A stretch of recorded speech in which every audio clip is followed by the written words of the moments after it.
Oke, halo semuanya. Kembali lagi dengan saya, di mana dalam kesempatan ini saya akan membahas mengenai soal UP PPG khusus bidang studi IPS.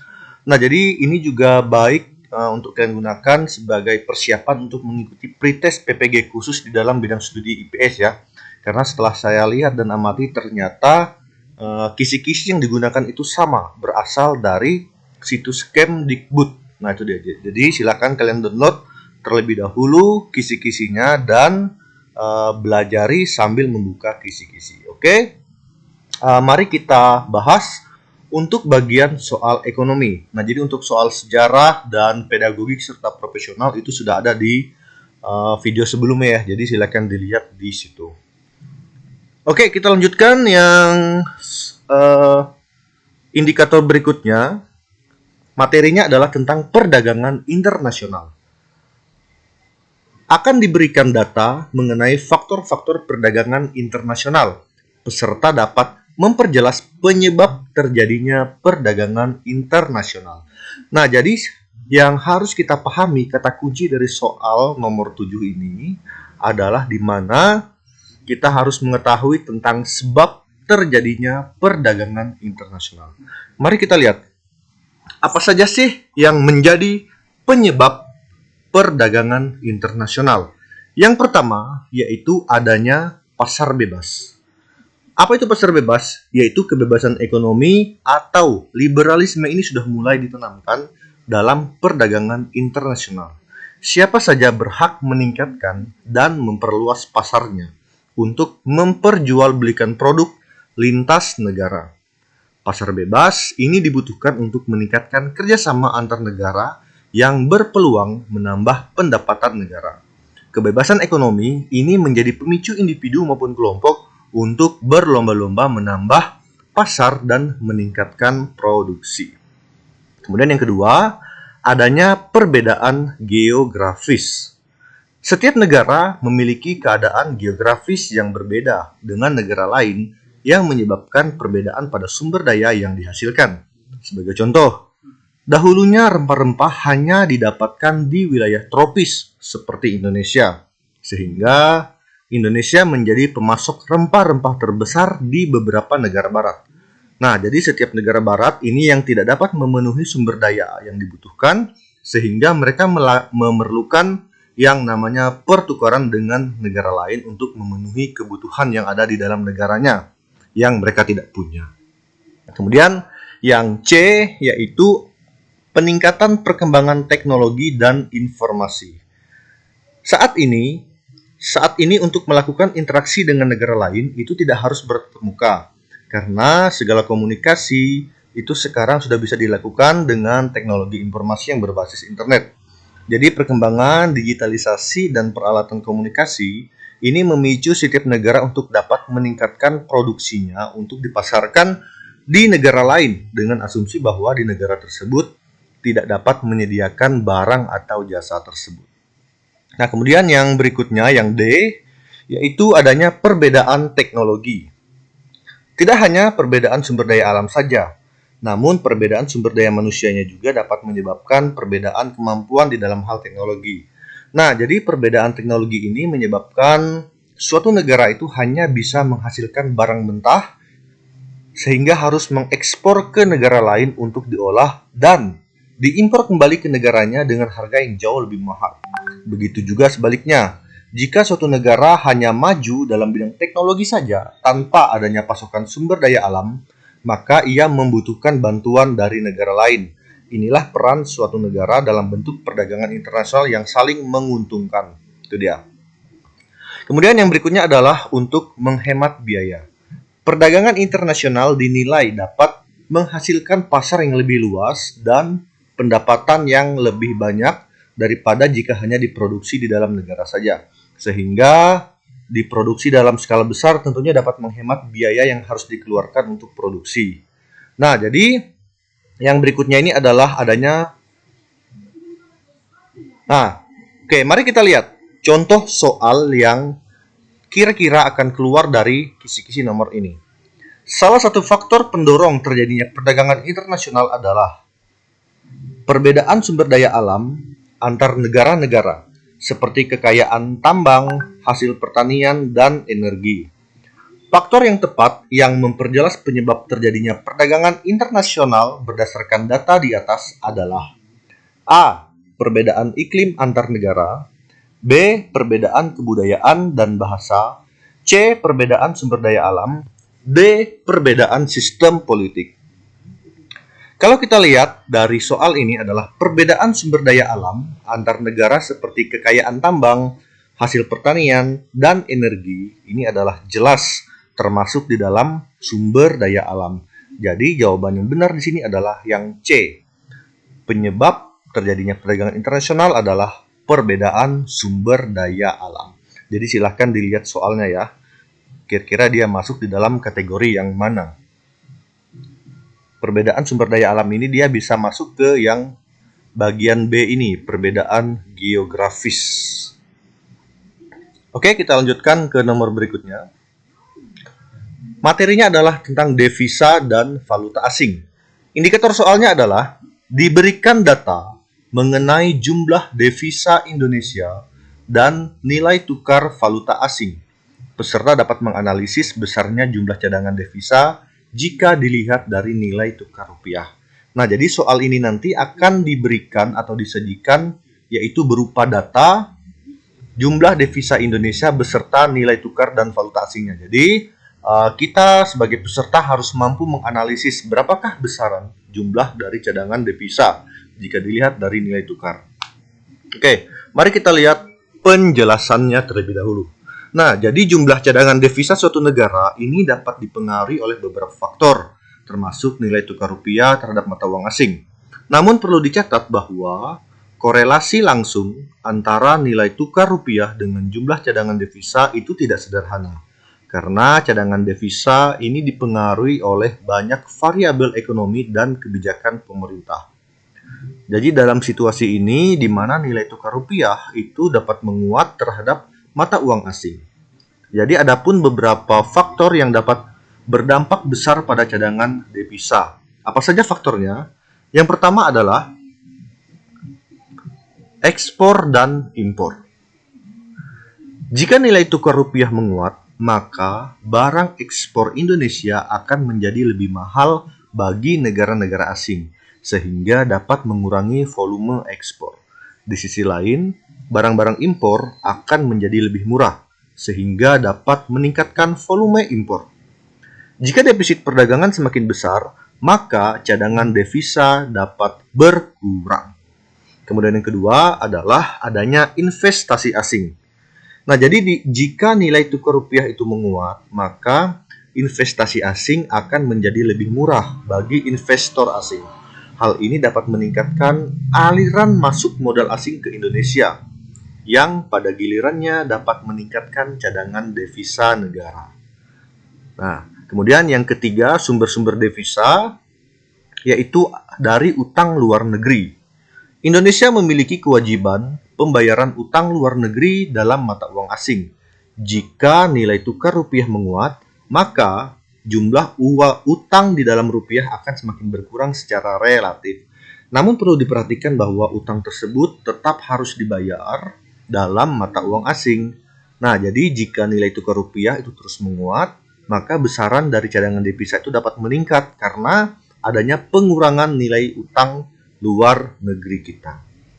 Kemudian yang berikutnya adalah 4. Arus modal yang keluar.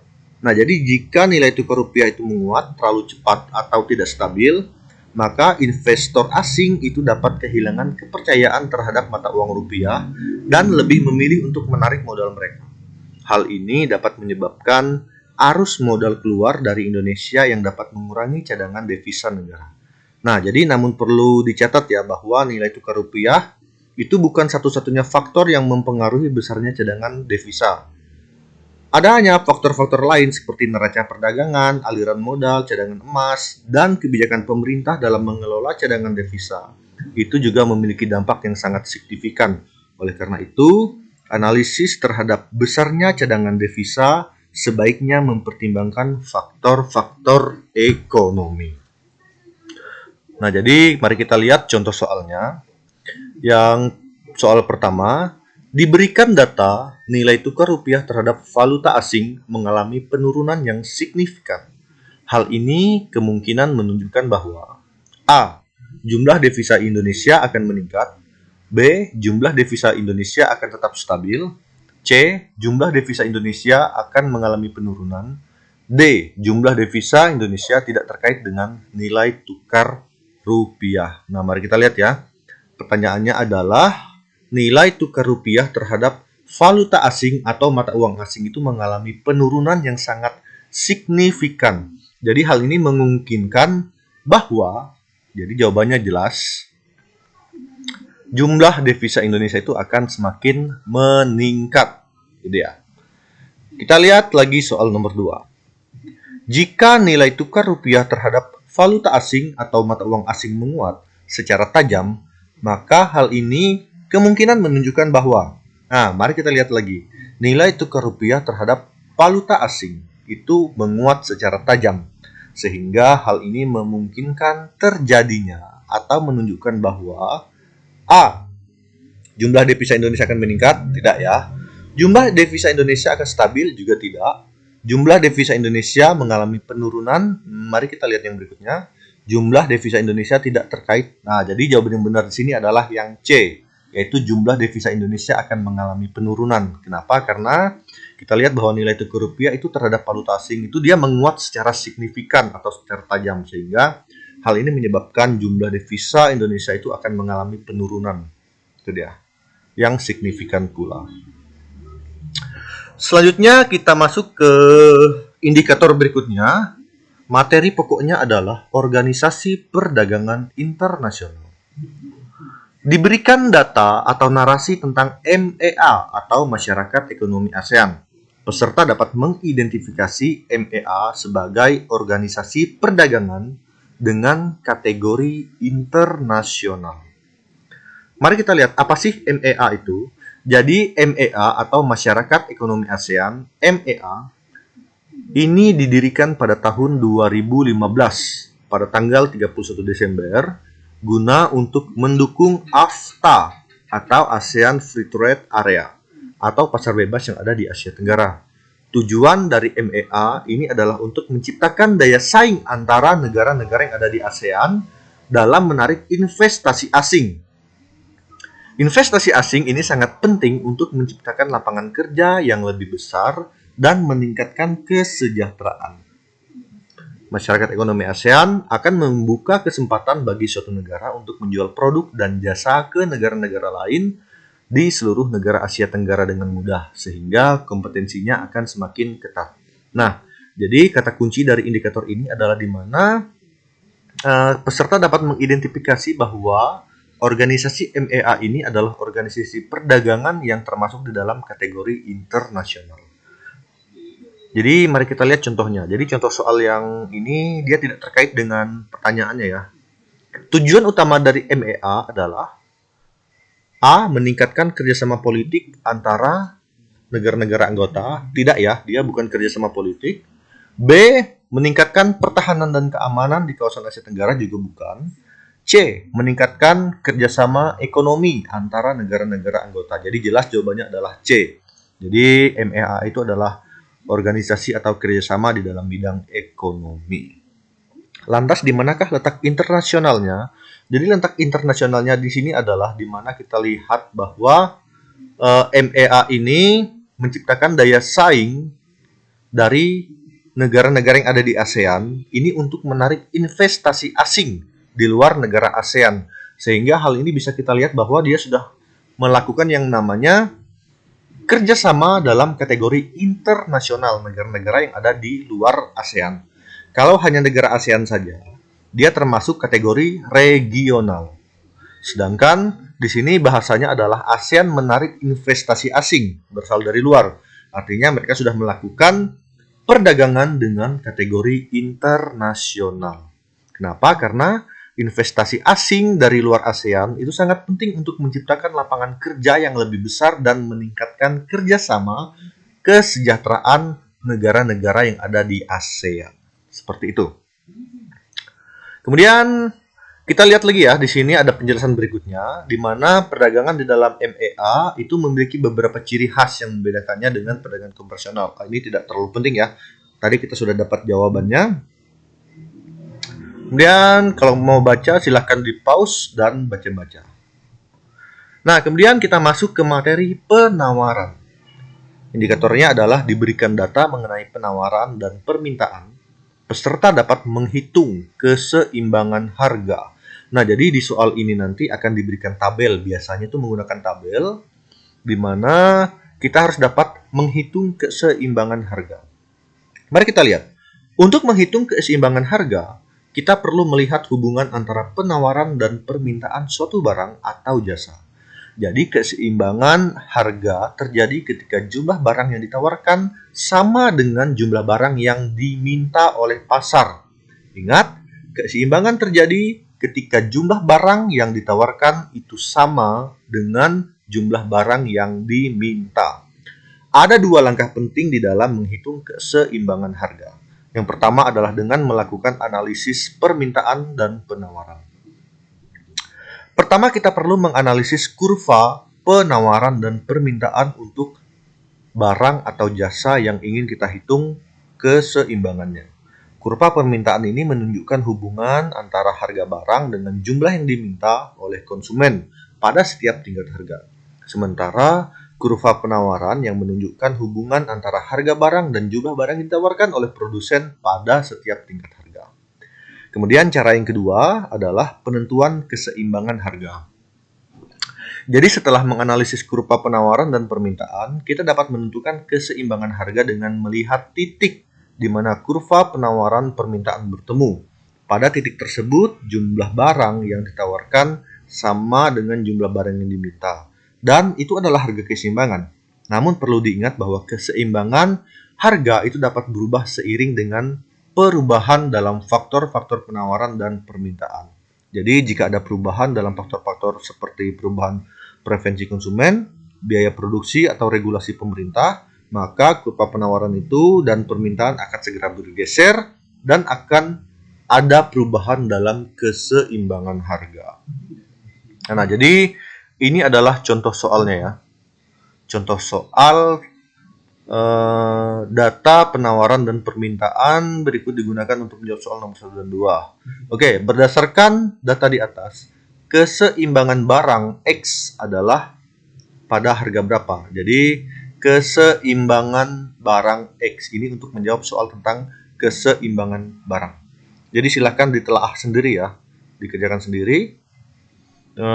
Ini jawabannya adalah $20 harga keseimbangan. Penjelasannya, keseimbangan harga terjadi ketika jumlah penawaran sama dengan jumlah permintaan. Dalam tabel tersebut, harga $20 dari jumlah penawaran 200 sama dengan permintaan 50. Sehingga $20 adalah harga keseimbangan. Oke, jadi maaf teman-teman untuk soal permintaan dan penawaran ini saya juga tidak terlalu paham ya, karena basic saya adalah sejarah. Jadi silakan Bapak Ibu yang mampu menjawab, tulislah di kolom komentar sambil kita belajar secara bersama-sama. Nah, ini dia. Cara menghitung menggunakan tabel. Jika kalian ingin mencoba menghitung, silakan di pause dan pelajari sendiri bagaimana cara menghitung permintaan menggunakan tabel dan menggunakan kurva. Nah, ini untuk menjawab harga keseimbangannya juga. Nah, ini dia. Ada rumus-rumusnya, panjang. Kemudian permintaan. Diberikan data mengenai permintaan, peserta dapat menghitung elastisitas permintaan. Nah, jadi yang ditanyakan di sini adalah tentang elastisitas permintaan. Jadi kita harus tahu terlebih dahulu bagaimana rumus di dalam menghitung elastisitas permintaan. Nah, jadi silakan lihat di rumus. Untuk elastisitas permintaan itu adalah ED sama dengan presentase perubahan jumlah barang yang diminta dibagi dengan presentase perubahan harga. Jadi untuk memudahkan perbandingan di atas itu dapat dijabarkan atau disederhanakan. Nah, ini dia. Seperti ini ya. Silakan Bapak Ibu pelajari sendiri. Silakan soalnya di pause. Kalau ada yang tahu jawabannya atau mengerti bagaimana membahas ini, silahkan ditulis di kolom komentar, karena kalau kita bahas ini pasti akan membutuhkan waktu yang sangat panjang. Nah, ini dia. Lanjut. Selanjutnya adalah materi pokoknya tentang distribusi. Indikatornya adalah di mana diberikan data tentang distribusi di Indonesia. Peserta dapat menganalisis data distribusi tersebut. Nah, ini dia. Sebelumnya kita harus mengetahui apa sih yang dimaksud dengan distribusi itu.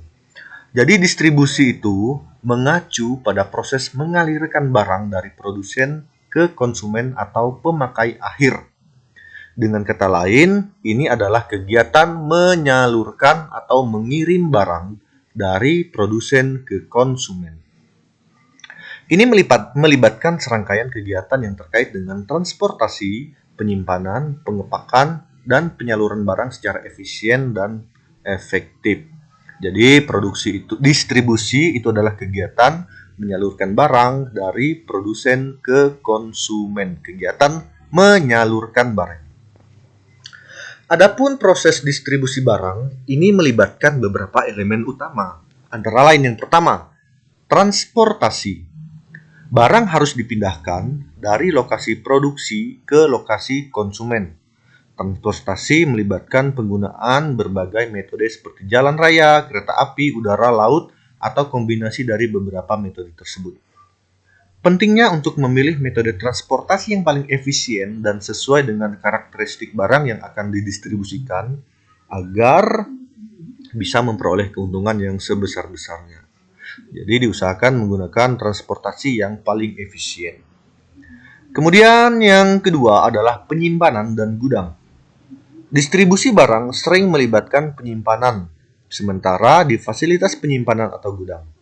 Gudang digunakan untuk menyimpan barang dalam jumlah besar sebelum mereka mendistribusikannya ke tujuan akhir. Pengelolaan gudang yang efisien ini diperlukan untuk memastikan stok barang tersedia secara tepat waktu. Kemudian yang berikutnya adalah pengepakan dan pelabelan. Nomor 3. Barang perlu dikemas dan diberi label yang jelas untuk memudahkan pengenalannya dan melindungi barang selama proses distribusi. Pengepakan yang baik melibatkan penggunaan bahan kemasan yang sesuai dan memperhatikan keamanan dan integritas barang. Kemudian yang keempat adalah distribusi dan penyaluran. Proses penyaluran barang dari gudang ataupun pusat distribusi ke konsumen ini melibatkan kegiatan seperti pemilahan barang, pengemasan ulang jika diperlukan, dan pengiriman ke alamat yang ditentukan. Distribusi juga dapat dilakukan melalui jaringan retail atau distributor agen atau melalui layanan pengiriman. Kemudian yang kelima adalah manajemen rantai pasok. Distribusi barang sering terjadi dalam konteks manajemen rantai pasok yang melibatkan koordinasi yang baik antara produsen, pemasok, distributor, dan retailer. Efisiensi dan kecepatan dalam mengelola rantai pasok menjadi kunci untuk mengoptimalkan distribusi barang. Nah, jadi itu adalah hal-hal yang terkait dengan kegiatan distribusi. Nah, jadi kenapa di sini tidak ada contoh soalnya ya? Karena contoh soal nanti akan berupa data. Jadi kita diminta untuk menganalisis data distribusi tersebut. Jadi kita tidak bisa menerka kira-kira bagaimana soal yang akan keluar. Sehingga yang penting di sini adalah kita memahami apa sih yang dimaksud dengan distribusi. Begitu juga dengan soal berikutnya. Materinya adalah konsumsi. Nomor 12. Indikatornya adalah diberikan data tentang konsumsi di Indonesia. Peserta dapat menganalisis data konsumsi tersebut. Nah, jadi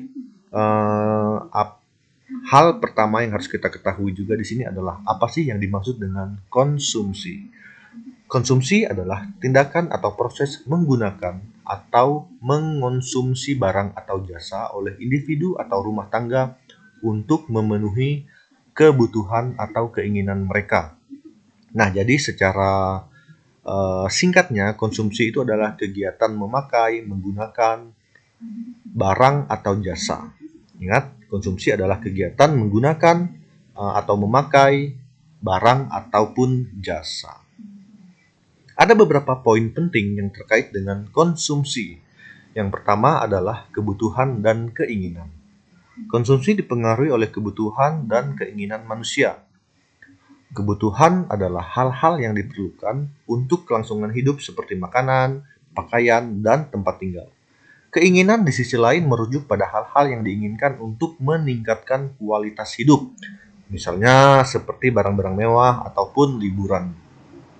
Itu adalah kebutuhan dan keinginan. Jadi harus bisa membedakan ya, mana yang menjadi kebutuhan kita dan mana yang menjadi keinginan kita. Kemudian yang kedua yaitu faktor ekonomi. Konsumsi juga dipengaruhi oleh faktor ekonomi seperti pendapatan, harga barang, tingkat inflasi, suku bunga, dan kebijakan moneter. Jadi tingkat pendapatan individu atau rumah tangga ini sangat mempengaruhi kemampuan mereka di dalam membeli barang ataupun jasa. Harga barang dan jasa juga memainkan peran dalam keputusan konsumsi, karena perubahan harga dapat mempengaruhi daya beli dari konsumen. Kemudian yang ketiga adalah pola konsumsi. Pola konsumsi merujuk pada bagaimana individu atau masyarakat mengalokasikan pengeluaran mereka di berbagai kategori barang dan jasa. Pola konsumsi dapat berbeda antara individu, kelompok usia, atau wilayah. Pola konsumsi ini juga dapat dipengaruhi oleh budaya, preferensi pribadi, tren, dan pengaruh sosial. Kemudian yang terakhir adalah konsumsi berkelanjutan. Konsumsi yang berkelanjutan mencakup pemikiran tentang dampak dari konsumsi terhadap lingkungan dan keberlanjutan. Ini melibatkan pemilihan produk yang ramah lingkungan, pengurangan limbah, dan penggunaan sumber daya yang bijaksana untuk memastikan bahwa konsumsi itu tidak merusak ekosistem atau menghabiskan sumber daya secara berlebihan. Konsumsi ini memiliki peranan penting di dalam perekonomian, karena konsumen merupakan salah satu komponen utama di dalam permintaan yang mendorong pertumbuhan ekonomi. Itu dia. Jadi tidak ada contoh soalnya ya, karena nanti akan diberikan data dan harus dapat dianalisis. Kita tidak bisa menerka-nerka. Jadi untuk soal yang nomor 11, 12, dan 13 ini sama, tidak ada contoh soalnya. Untuk nomor 13, materi pokoknya adalah produksi. Diberikan data tentang produksi salah satu produk di Indonesia. Peserta dapat menganalisis data produksi tersebut. Mari kita lihat apa sih yang dimaksud dengan produksi. Produksi adalah proses menghasilkan barang atau jasa yang bernilai dari sumber daya yang tersedia. Jadi secara singkatnya, produksi itu adalah kegiatan menciptakan atau menghasilkan suatu barang. Menciptakan atau menghasilkan suatu barang. Nah, jadi ini melibatkan beberapa transformasi input yang menjadi output yang berguna di dalam memenuhi kebutuhan atau keinginan konsumen. Adapun proses produksi ini melibatkan penggunaan tenaga kerja, modal, bahan baku, dan teknologi untuk menciptakan nilai tambah. Kemudian beberapa aspek penting terkait produksi. Ada faktor produksi, proses produksi, efisiensi produksi, skala produksi, dan inovasi di dalam pengembangan produk. Jadi silakan dibaca ya, baca sendiri. Oke, demikianlah soal ekonomi untuk persiapan UP, PPG, ataupun pretest IPS. Jadi selamat belajar semua dan saya doakan semoga Bapak Ibu semua dapat lolos dalam UP. Oke, untuk soal sosiologi kita akan lanjutkan di video berikutnya. Oke, jangan lupa subscribe channel ini. Sekian dan terima kasih.